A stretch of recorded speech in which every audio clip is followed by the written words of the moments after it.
Boa noite, eu sou Antônio Caetano, você está no Café nas Nuvens e hoje esse vídeo será sobre os mistérios dolorosos. Não é? Essa é uma série, que na verdade é uma playlist, né, sobre os mistérios do Rosário. Ontem eu falei sobre os mistérios gozosos, né? Por acaso foi a segunda-feira depois do domingo, onde se comemorou a festa de Ascensão de Nossa Senhora, Assunção de Nossa Senhora. E hoje é terça-feira e nós vamos falar sobre os mistérios dolorosos, né? Que de fato são dolorosos. Né? É algo profundamente doloroso. Eu ia até brincar de tirem as crianças da sala, ou as pessoas muito insensíveis se preparem. Não é de modo algum estranho que as pessoas, inclusive, em algum momento, né, da prática, até se emocionem com a sequência dos mistérios que são de fato dolorosos, não é? Eu costumo dizer que nos 5 mistérios dolorosos Jesus encarna os 5 medos principais do ser humano, né? Talvez os medos que nos levem a pecar, né? Que é o medo do abandono, né? Da solidão, do abandono, né? É o medo do sofrimento injustificado, né? É o medo da humilhação privada, né? O medo da humilhação pública, né? E a morte, né? Isso, sim, um resumo muito rápido. A gente pode aprofundar isso e espero que as pessoas, privadamente, em suas orações e meditações, aprofundem, né? Para que a gente possa ter uma prática, né? Uma troca, perdão, né? Mas são todos os medos que nos conduzem, de certo modo, talvez, é uma reflexão que eu estou fazendo agora, quer dizer assim, os medos que nós somos conduzidos pelo medo, né, ao pecado, né, porque nós somos fracos, não é? Nós somos fracos, nós tememos de cara a solidão, né? O estar sozinho, o ter de enfrentar os outros, né? Enfim, né? E a gente precisa entender, quer dizer, que os mistérios dolorosos, eles abarcam um período muito curto da saga de Cristo, né? Que é a paixão de Cristo, né? Desde o momento em que ele se recolhe ao Jardim das Oliveiras, onde ele vai ser preso, né, e conduzido primeiro ao Sinédrio, se não me engano, que é aos juízes do templo, né, depois ao próprio Pilatos, depois, enfim, ele padece todos os sofrimentos e é conduzido ao Calvário, onde então é crucificado e morre. Não é? A tradição, de certo modo, né, e vamos dizer assim, a explicação mística, né, teológica da paixão é como que se Jesus tomasse para si todos os pecados da humanidade, todo o conjunto de pecados da humanidade, né? E trouxesse para si, como se fosse uma espécie de enorme purgação da humanidade inteira, concentrada num único homem. E ali, num único homem mesmo. Porque, quer dizer assim, também faz parte da tradição a ideia, como veremos inclusive logo no primeiro mistério, de que a natureza divina de Jesus, ela meio que se apaga, né, se contrai mais ou menos como a gente pode imaginar que ela, quando Jesus nasce, ele é uma criança, enfim, né? Quer dizer, a natureza divina espera essa criança, como dissemos ontem, né, alcançar uma certa maturidade para então ela pudesse naturalmente, como ser humano, compreender a dupla natureza dela. E naquele momento, o homem perfeito, né, porque, quer dizer assim, é uma consequência dessa dupla natureza, é que Jesus, enquanto homem, é o homem perfeito. É o segundo Adão, né, também é o que se diz, não é? Assim, é o segundo Adão. E nesse segundo Adão se concentra, de repente, todo o pecado dos filhos de Adão, dos filhos de Eva, né? E para que isso pudesse acontecer, para que essa carga se concentrasse, era preciso que a natureza divina se recolhesse. Ela está lá, mas ela se recolhe, né? E aí é o momento, é o primeiro mistério, né? É Jesus no Jardim das Oliveiras, que é um dos momentos mais incríveis. Eu costumo dizer que a prova da verdade dos evangelhos, a prova literária, é que ninguém seria capaz de imaginar aquilo, nenhum ser humano, né, seria capaz de imaginar aquilo. Tudo que é contado ali, a maneira como é contado, os fatos, as coisas que acontecem, sabe? Não há imaginação que dê conta daquilo. Disso já ainda falaremos um dia, né? Mas, enfim, é uma passagem lindíssima e muito pesada, muito dolorosa, porque Jesus, depois da ceia, antevendo, né, o que virá, né, ele sabe o que, de certo modo, espera, né, mas talvez reste nele, talvez na pulsão humana e talvez mesmo na pulsão divina, né, a esperança de que as coisas não acontecessem como de fato acontecerão, né? Que prevalecesse o melhor dos homens, né? E que aquele sacrifício dele não fosse necessário, né? Mas, de certo modo, eu acho que certamente ele sabia que a probabilidade disso era muito pequena, né? Porque eu acredito que existe sempre existiria essa probabilidade, porque isso é uma questão teológica. Eu acredito que o homem é absolutamente livre. Deus nos fez absolutamente livres, sabe? E aí a gente tem que... Como é que essa liberdade ela vai se coadunar, não vai se contradizer com a onisciência de Deus?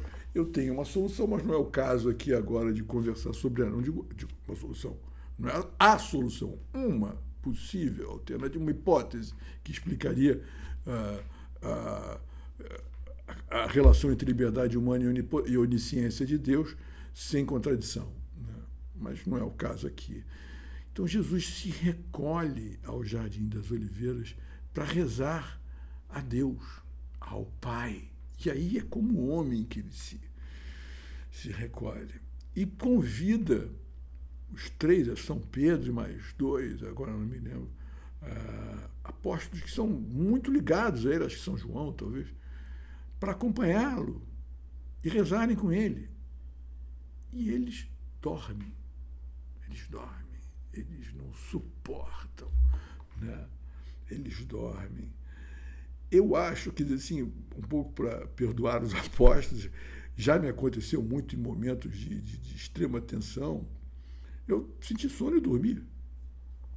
Pode ser que tenha isso que aconteceu com os pobres apóstolos, né? Mas eles dormem e Jesus se vê então sozinho diante do Pai e ele pede aquela afasta de mim esse cálice, se for possível, né? Que foi até uma música depois do Chico Pai, né? Afasta de mim esse cálice, Pai, né? Que é esse cálice que representa, no caso, o sofrimento que virá, né? Ele diz que seja feita a tua vontade, mas se for possível que eu não tenha que viver o que vou viver, que me seja concedido isso então. E é um momento de tamanha tensão que Jesus sua sangue, né? Ele sua sangue. E aí, em algum momento, os apóstolos, ele procura os apóstolos, eles estão dormindo, ele acorda os apóstolos, ele reclama, pô, vocês não conseguem nem ficar comigo, rezar comigo 1 minuto, os caras tentam, mas dormem de novo. Né? Dormem de novo e Jesus vive essa angústia, essa profunda solidão, a profunda solidão de Deus, né? Em face da sua criação, né?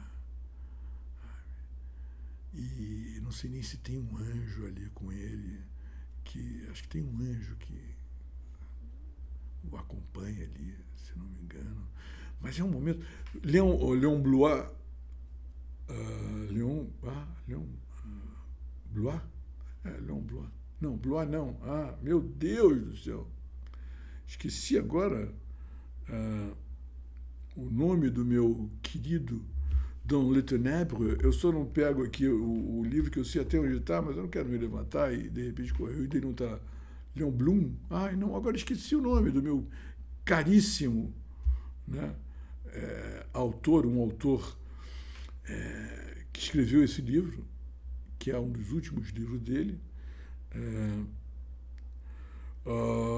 que chama Dans les Ténèbres, nas trevas, que ele escreve durante a Primeira Guerra Mundial, assim, e ele tem umas visões terríveis, é um livro terrível, pequenininho, mas terrível.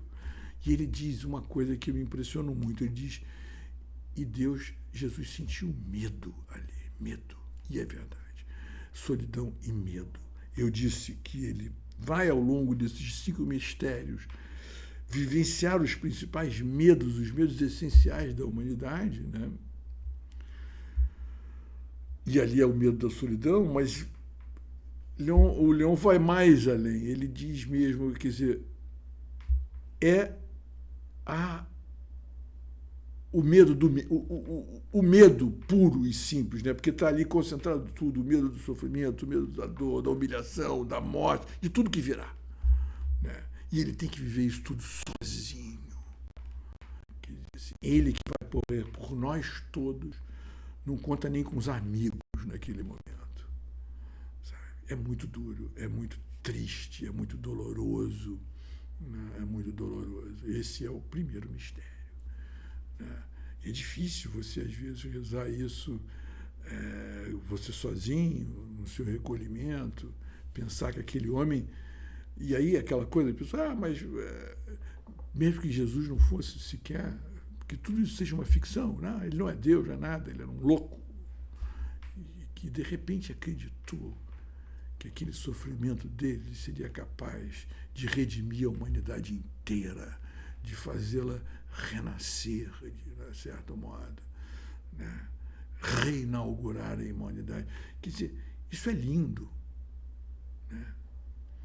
Mesmo que ele fosse um louco, ele seria um louco de uma humanidade, de uma poesia, não é? Mas ele era Deus. Mas só que nesse momento, a divindade que poderia destruir aquilo tudo porque aqui, tudo ali é criação, e a criação de Deus, né? Tudo ali é criatura. Ele, se quisesse, ele destrói, mas não. Deus adormece e deixa que apenas o homem perfeito, o segundo Adão, sofra, e ele sofre por conta também da humanidade que ele está redimindo, mas não havia como a humanidade reagir de outro modo, porque é a mancha que a gente carrega, e aí a gente tem que conversar sobre isso em outro momento, e esse, enfim, fiquemos um pouco por aqui, é o primeiro mistério doloroso.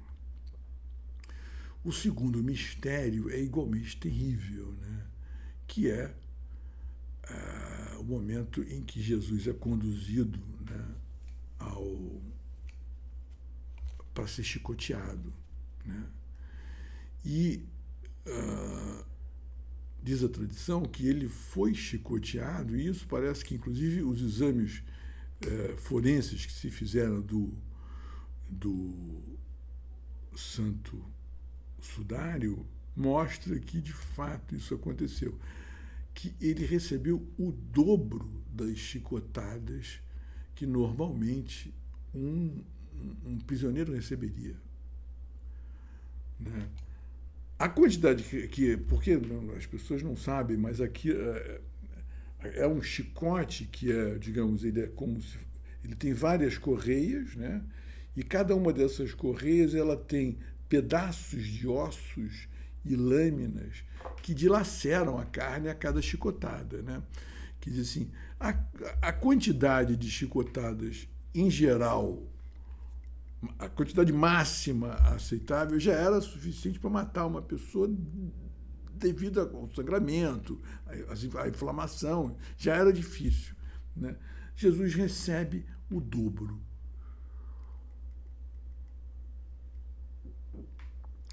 E aí eu imagino que aqueles soldados romanos, violentíssimos, gente acostumada a um trabalho duro de matar ou morrer, foram subornados, né? Possivelmente pelos sacerdotes, os seus prepostos, né? Para, enfim, capricharem no serviço, né? E os caras capricharam e Jesus é praticamente deslacerado. Ali já seria suficiente para ele morrer. Então ele vive aquilo ali. Imagina você ser, não sei quantos, aí eu não sei, mas acho que é 30, 40, um negócio horroroso, né? Ele é chicoteado pelo corpo inteiro, todo cortado, dilacerado. Deve ser uma dor horrorosa. Né? Uma dor horrorosa. Né? Isso não faz parte dos mistérios, mas antes, quando ele foi apresentado ao sumo sacerdote, um covardão lá, porque ele estava mal, ele dá uma resposta que o covardão considera insolente e dá-lhe uma pancada com um cacete, né?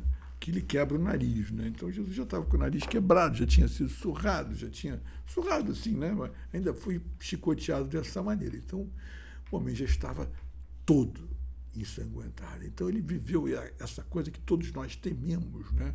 Que é a dor, e essa dor humilhante, mas a dor, do modo geral, a gente tem pânico, né? Quer dizer, de certo modo, que às vezes mantém as pessoas na linha, é o medo do castigo, da punição, né? A gente, quer dizer, mesmo, sabe, estando nós desafiando a injustiça, nós tememos desafiar a injustiça com medo do castigo que esse tirano é capaz de nos impor, né? Quer dizer, as pessoas se submetem à tirania por medo dessa dor que Jesus vive, e vive com uma nobreza enorme, né? Esse é o segundo mistério doloroso. Aí chegamos no terceiro mistério doloroso, que esse, para mim, é o mais terrível, porque esse aponta para mim. Eu me sinto especialmente tocado. E eu acho que poucas pessoas não se sentirão, né? Porque é a figura mais miserável, é uma figura anônima, mas é a figura mais miserável, eu acho, de todo o Evangelho. Eu acho pior do que Judas. Judas não se compara a essa figura anônima, porque o Evangelho é cheio de figuras anônimas, mas é a figura anônima que, diante daquele homem já dilacerado, arrebentado, aguardando apenas ser conduzido ao Calvário, né? E já tendo sido humilhado, digo, o rei dos judeus, aí dava um tapa na cara dele, né? Alguém brinca, né, entre aspas, e o cobre com uma túnica, um manto, né? E lhe coloca uma vara, uma vara, como se fosse um cetro na mão, Jesus lá todo estrupiado.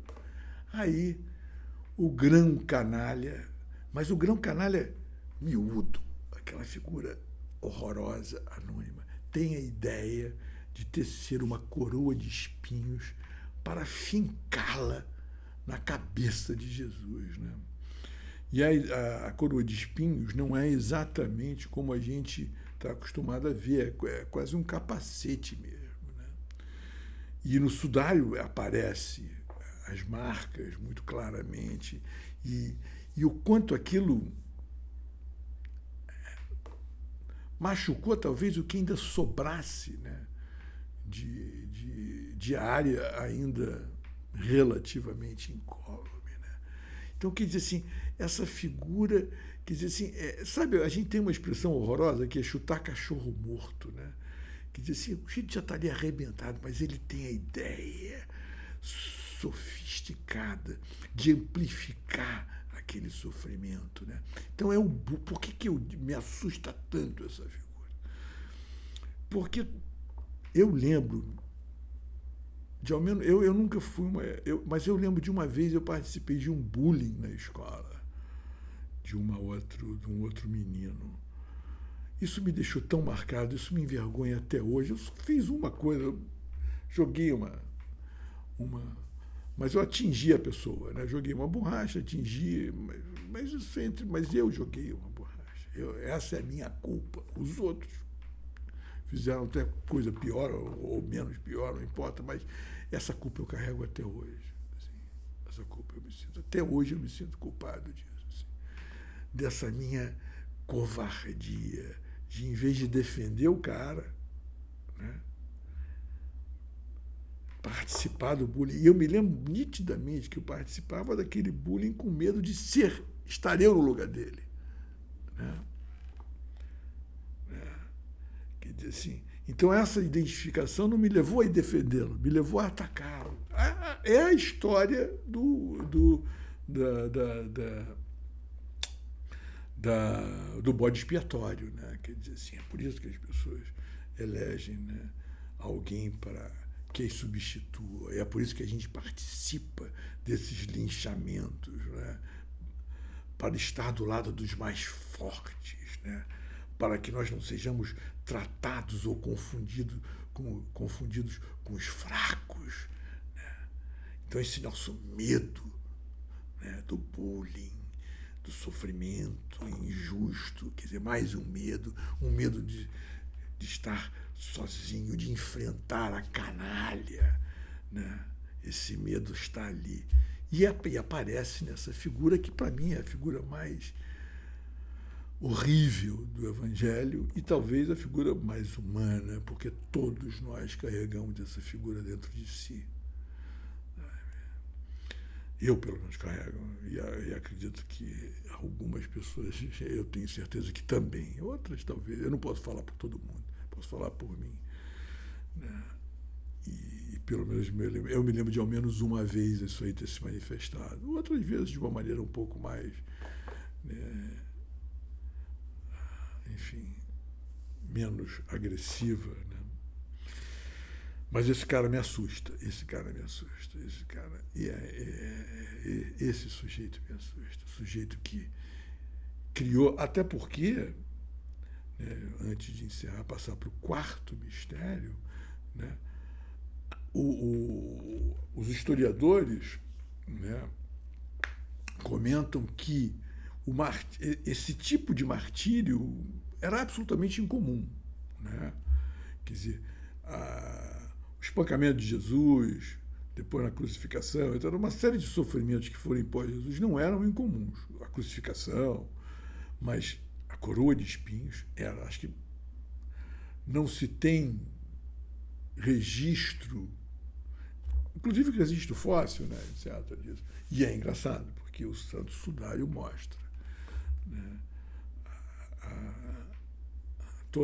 o exame forense, inclusive feito, mostra tudo isso. E esse é o terceiro mistério, e como todos os terceiros mistérios, ele traz algo de terrível e muito profundo. Né? Ontem, o terceiro mistério doloroso, ou gozoso, é o nascimento de Cristo, né? Que é uma coisa tão linda, né? Então, aquela criança que nasceu para ser o nosso rei, o nosso salvador, é coroado, depois de vilmente espancado, com uma coroa de espinhos. Que coisa, né? Assim, é assustador, é assustador. É de levar qualquer um pouco mais emotivo às lágrimas, né? Ainda mais quando a gente, como gosta de repetir, para tudo isso feito por nós, né? Bem, chegamos ao quarto mistério doloroso, que é a humilhação pública de Jesus sendo conduzido à cruz, que não é a cruz inteira, é só a estaca horizontal, né? Dizer, aquela ideia de Jesus carregando a cruz não é, historicamente, pelo menos, né, perfeita, né? Quer dizer assim, na verdade, a estaca vertical já está lá, já o condenado carrega a estaca horizontal, né? E Jesus está tão fraco que eles vão pegar um sujeito lá qualquer, acho que é Simão, carrega aí, ajuda ele aí. O cara, logo eu, porque né, ninguém quer. Porque imagina isso aí, Jesus enfrentando a multidão, a canalha, aquela gente toda ali participando do bullying, cuspindo, jogando pedra, dando tapa, rindo, sabe, gritando coisas absurdas. A canalha, é o linchamento, é o linchamento. Aquilo a que somos periodicamente chamados a participar, seja na escola fazendo bullying, seja na rua, seja hoje em dia nas redes sociais, né? E aí mais uma vez, né, como sempre nos evangelhos, né, porque nos evangelhos, né, não é à toa que Jesus está sempre com as mulheres, o que era um escândalo na época, né? Dentro da cultura judaica, as mulheres eram tratadas à parte, né? Os homens não se misturavam com as mulheres, e Jesus vivia cercado de mulheres, né? Porque as mulheres é que são as figuras fortes do evangelho, os homens são sempre fracos, né? Quer dizer, o contraponto da mulher que eu vou falar agora é São Pedro, que negou Jesus 3 vezes, né? É Judas, que traiu Jesus e depois se suicidou, né? É o Simão, que o nego tem que cutucar ele para carrega isso aí, ajuda o cara aí, entendeu? Senão ele não faria nada, ele não quer se envolver, ele não quer aparecer, né? Mas no meio daquela canalha, né, aparece a figura, para mim, magnífica. Assim. É uma santa para quem às vezes eu apelo também, que talvez ela não seja, tenha mais tempo para mim, né, do que as outras santas que são mais requisitadas, que é Santa Verônica, sabe? Que no meio daquela canalice, Jesus todo estropiado, Jesus cai e ela vai com um lenço e enxuga inutilmente, um gesto absolutamente inútil, absolutamente perigoso. Ela enxuga o rosto de Jesus, né? E esse lenço, como o Santo Sudário, esse lenço, ele está, digamos, a igreja não sanciona nem o sudário, nem esse lenço, mas esse lenço está na Catedral de Oviedo, se não me engano. Ele sobrevive há 2000 anos, está aí até hoje. Então, não sei se sobre esse lenço se fez alguma investigação forense, como foi feito sobre o sudário. Mas isso é lindo, né? Isso é a mulher. Isso é Nossa Senhora. Isso é Madalena. Isso é Marta. As outras todas, mesmo a Marta, é Marta e a outra é a Maria. Marta era que trabalhava, né? E a outra, Maria, era que gostava, largava tudo para escutar Jesus e tal. Mas as mulheres do Evangelho são fascinantes. É de onde a esperança dessa nova humanidade que se inaugura com Cristo está nas mulheres. Né? Disso, não estou aqui falando para fazendo média com as mulheres, não, mas a esperança está. Porque o amor que se espera, o amor que a gente espera que vença no final dessa série, né? É o amor caritas, é o amor de mãe, o amor próprio do feminino, né? E aí, por favor, não tem nada a ver com feminismo isso aqui, esse feminino, claro, corresponde às mulheres, mas é também um arquétipo, né? Enfim, a Santa Verônica tem esse gesto magnífico, né? E Jesus vai sendo esculachado, levado lá em meio à canalhada, à humanidade pela qual ele está se sacrificando. Você imagina isso? Você imagina? E ali você está inteiramente humano.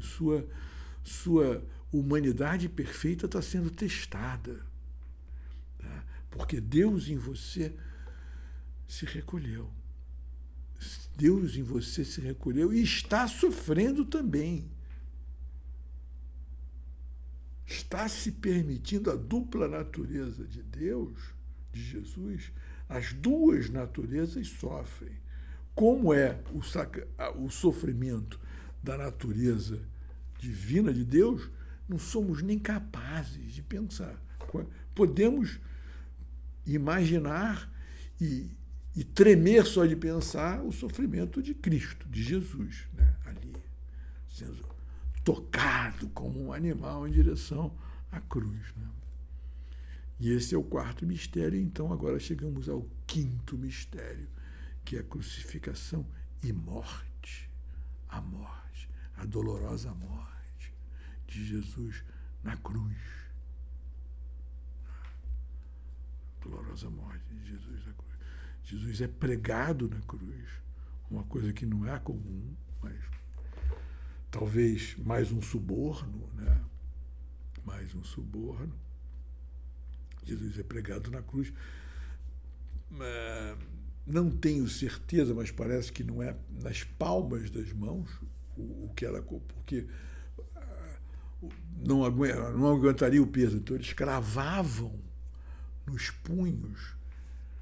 E é uma dor assim terrível, terrível. Eu li a análise forense do sudário e, portanto, também a análise forense do que foi propriamente o que significava essa coisa.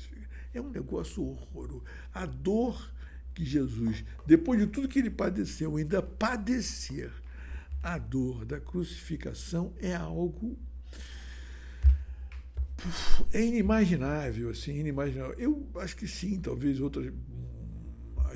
O ser humano é capaz de coisas atrozes, quer dizer, outros seres humanos também viveram dores calvários tão terríveis, né? Sabe? A gente pode conceber coisas terríveis, mas Jesus sofre um bocado, né? Ele sofre um bocado. É uma dor terrível, né? É uma dor terrível que acontece ali no Calvário, né? Diante da mãe dele, Nossa Senhora, diante do discípulo, que é João, o discípulo amado, né? E mais umas outras mulheres, porque também não tem nenhum homem a não ser o João. Os outros homens estão todos escondidos. Somos nós, né? Eu me identifico muito com os homens. E as mulheres corajosamente estão ali. Provavelmente Santa Verônica devia estar ali também no meio, né? Velando os últimos momentos, né? E é bonito porque, quer dizer, tem a história do ladrão, né? Que os dois ladrões discutem, né? E quem é ele, quem não é ele. E aí um deles, não, eu não sei exatamente o que ele diz, mas ele, acho que ele diz que acredita que é assim, que tu és o Senhor e tal. Aí Jesus diz, estarás comigo hoje no céu. Quer dizer, é o primeiro ser humano a ingressar no céu com Jesus, é um ladrão. Isso é lindíssimo, né? Jesus nos dá uma série de lições. É um ladrão que teve todos os seus pecados perdoados, porque no meio daquele sofrimento conseguiu ver. E isso é uma coisa. Teve a graça de perceber que aquele homem, sofrendo tanto quanto ele ou mais, era Deus. Assim como o centurião, que também. Esse ladrão a gente dá o nome de Dimas. Não sei se é um nome verdadeiro, mas a tradição deu a ele o nome de Dimas. Mas a gente poderia até, digamos, somá-lo aos anônimos, né? Talvez um dia se veja de uma outra série minha, os anônimos do Evangelho. Os anônimos e os quase anônimos, né? E esse é uma figura exemplar, né? Esse ladrão, que é o primeiro ser humano salvo, é o primeiro ser humano a entrar no reino dos céus, né? Junto com Jesus, né? E Jesus morre por nós. E aí, tudo isso está descrito, brilhantemente descrito, não só nas missas da Páscoa, mas nos evangelhos. Eu recomendo que as pessoas leiam. E aí eu digo, olha, seja você católico, cristão, aí isso é meio óbvio, né? Mas seja você ateu, seja você budista, é impossível compreender a cultura ocidental sem ler os evangelhos. É simplesmente impossível. Tá? Quer dizer, que não se leia os evangelhos nas faculdades de letras, eu acho assim simplesmente absurdo, estúpido, eu diria, né? Que não se leia os evangelhos no ginásio. E não vou dizer nem se a escola for católica, que se lê até, né? Porque acho que esse é o grande barato do cristianismo. Ele tem algo de profundamente intelectual e algo de profundamente singelo. Essa é, talvez, os pilares da beleza do cristianismo, né? Mas, tudo bem, que uma escola que se pretenda laica, não, pelo menos na infância, não tem religião, ok. Mas estudar os evangelhos, pelo menos os evangelhos, é uma questão cultural. É uma questão cultural. Sabe? Que o professor seja até ateu, desde que ele seja respeitoso e não seja um imbecil, já está suficiente. Que é impossível. Então, quer dizer, todos esses mistérios estão consignados, são, como eu disse, são fatos dos evangelhos, né? E esses aqui resumem a paixão de Cristo, né? E como sempre, eu acho que eu esqueci de dizer isso no começo, na verdade, a reflexão sobre esses mistérios,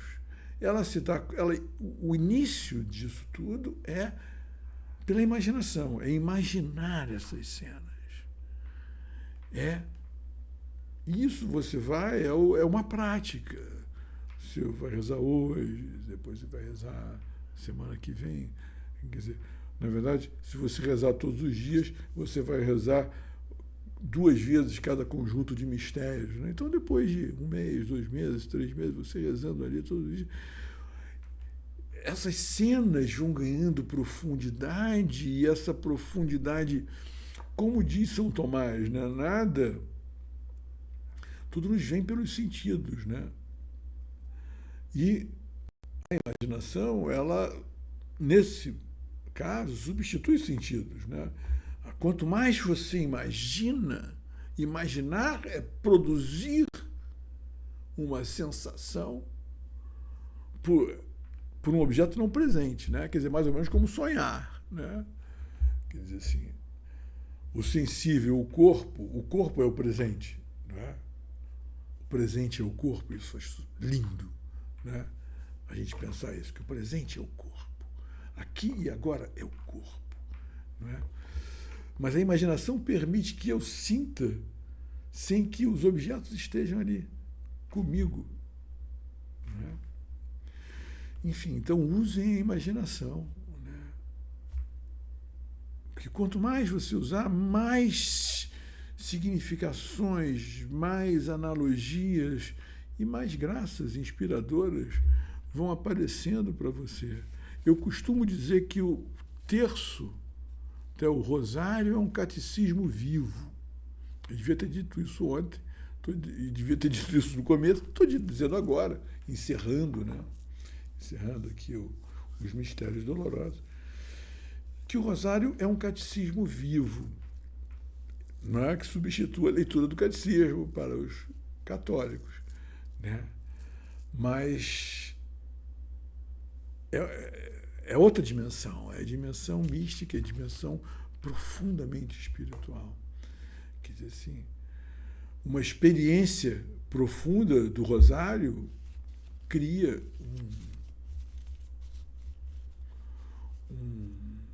uma mente mística, um espírito místico. É isso. Como eu já disse, quer dizer assim, essa série ela está sendo produzida para uma pessoa muito querida, mas eu estou enviando também para outras pessoas queridas, né? E percebi que eu pensei que tinha colocado privado, não coloquei em privado, está lá público. Não fiz ainda nenhuma propaganda da minha lista de leitores, né? Espectadores, eu não sei como chama. Para quem eu sempre mando, né? A minha lista do WhatsApp, mas nem sei se vou mandar. Talvez mande no final, etc. Então, fica aí, amanhã eu farei os mistérios gloriosos. É isso, tá? Espero que vocês gostem, aproveitem, desenvolvam as suas próprias reflexões, voltem aqui para tocar, façam suas próprias lives, levando isso adiante. O importante é a gente levar isso adiante, sabe? O importante é a gente levar essa ideia de que os homens são todos filhos de Deus, os homens são todos iguais, os homens são todos livres, os homens são todos criaturas divinas e assim merecem e devem ser tratados, né? A começar de nós mesmos em relação aos outros. Amar a Deus e ao próximo é a mesma coisa.